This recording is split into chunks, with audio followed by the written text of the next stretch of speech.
Cringe!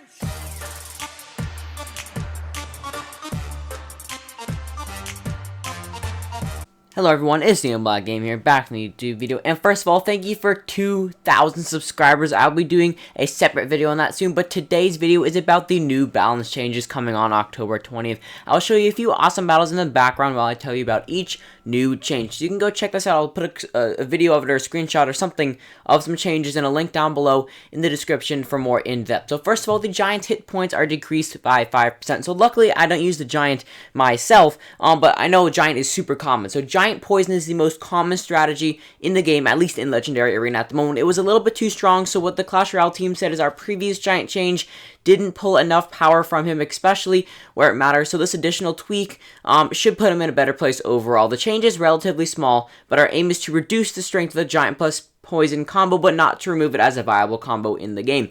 So pretty much 5% will not make a huge difference, but overall, that one extra hit could leave, 10 damage left on the tower, which can make you lose or win. So it's a tiny bit of a nerf, more of a psychological nerf to make people use the Giant less. Also, the Poison will no longer slow movement and attack speed. The rest of the stats are the same, but what the team said was the Poison, quote, thing damage over time, so we questioned if it also needs to slow. They said no, so this change will make Poison's functionality clear and reduce its ability to control an area for 10 seconds. Because if you put a Poison down, you literally cannot put any troops in it or it would be an instant Elixir profit. Also, the Elixir Collector cost is increased from 6 to 6 Elixir from 5 Elixir, and the Elixir gain increased to 8 from 7, and lifetime increased by 10 seconds. So the this is what they said, the Elixir Collector remains one of the most popular cards in the game, offering a good return on a smallish risk. Increasing the Elixir by 1 cost will make it a bigger risk to play in the game and give more opportunity to counterplay against it. Well, the first thing that popped out to me is now the Elixir cost is 6, and guess what also is 6 Elixir? A Rocket. Now it's an equal trade plus damage on a tower if you rocket an Elixir pump. This also gives you the chance to gain more Elixir over time, but for a higher cost, which will make your deck a higher cost overall, so maybe it's a less viable option to put in your deck. Now, this is very controversial in my opinion. So, the log, this is what they said. The log, it's going to roll faster and further, damage increased by 9%. Guys, the log has been buffed in the last 1 to 2 changes. It does not need any more buffing. So this is what they said. The log has yet to find its place or purpose within the arena, but this change will at least make it more impactful and easier to play while it continues the search. First of all, the log is 2 Elixir, right? It instantly gives you profit if you take out Princess. It's equal trade for Goblins, equal trade for Ice Spear plus Hog Rider because you can push it around.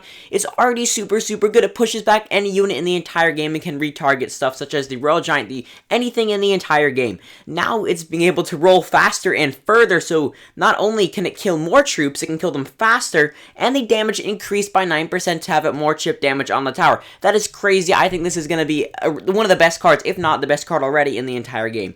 Now here's a really interesting update. The Skeleton Army. The Elixir cost decreased to 3 from 4, and the Skeleton count decreased to 16 from 21, and now the Skeleton level is increased by 5. So this is what they said, and then I'll tell you my own thoughts. In the early game, Skeleton Army is a terror, but as more air damage cards come into play, it's useful when this falls off. That is very true, such as the Valkyrie, people use it all the time, Wizards, Ice Wizard, Zap, Baby Dragon, anything. A cheaper cost and fewer but stronger Skeletons should address some of its weaknesses, and hopefully make it a terror once again. Well, I did a little research. It's going to do at least 300 more damage per second, so it's actually getting a very big buff, because they're taking away a few Skeletons, but they're also decreasing the Elixir cost to 3 and making it do more overall DPS, which means arrows are now an equal trade, Zap will get less value, and it's just going to be a better card in the game. Maybe it's going to counter the Royal Giant, maybe Hog Riders. You're going to see it more often, definitely for sure, but also making that more prevalent in the Skeleton Army is going to make the log being used more, and the log is already OP, so now they're just making the log being used even more. So make sure when you think about these changes, it's not only affecting that single card, such as nerfing the Poison will not only nerf the Poison, it will nerf the Hog Rider, it will nerf the Giant, it will even nerf any other decks wanting to use the Poison. So you got to think about how it connects with all the cards in the game. Now here's a kind of a small one. The Ice Golem, its death damage will also damage flying units. That's going to be pretty good. So now we'll hit minion hordes and minions and stuff in the air. That's not a big difference. I don't think it's powerful enough. It is 2 elixir. I've used it.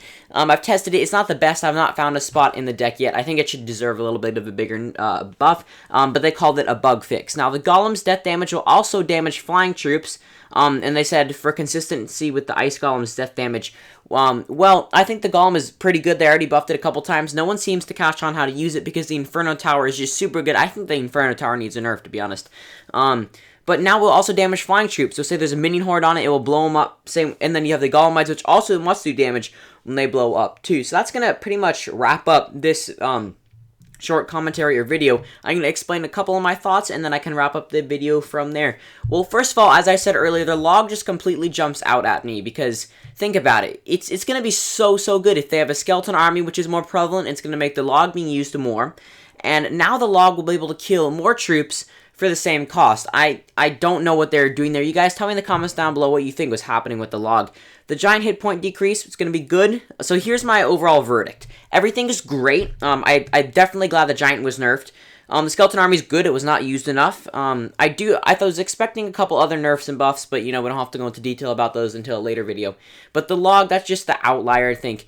It's just crazy. So that's going to pretty much wrap up this video, guys. Thank you so much for watching. If you have any questions, please tell me in the comments down below, and I will see you all in the next video.